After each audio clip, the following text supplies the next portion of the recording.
عقل تو انسان کو ہوتی ہے، ناموں کو عقل نہیں ہوتی.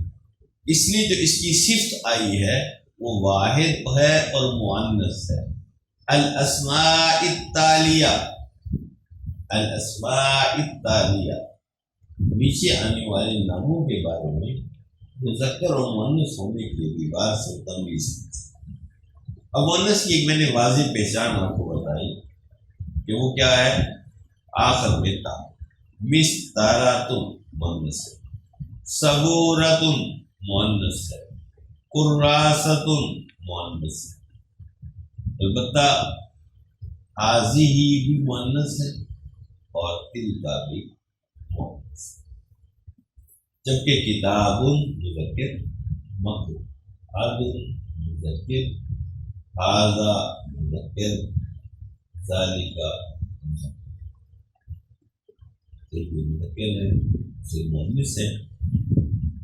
لینگویج کے سیکھنے میں ہم کسی بھی ملک کے اندر یا کسی بھی خطے میں جاتے ہیں تو سب سے پہلے ہمیں وہاں کی زبان کی شدھ مدھ ہونی چاہیے. آپ کسی بھی جگہ پہ جاتے ہیں تو آپ پہلا کام یہ کریں گے کہ مجھے وہاں کی کم از کم گنتی 10 تک تو آئے، تاکہ اگر مجھے کسی سے کوئی لین دین کرنا پڑے تو مجھے کچھ نہ کچھ اس کا پتہ ہو.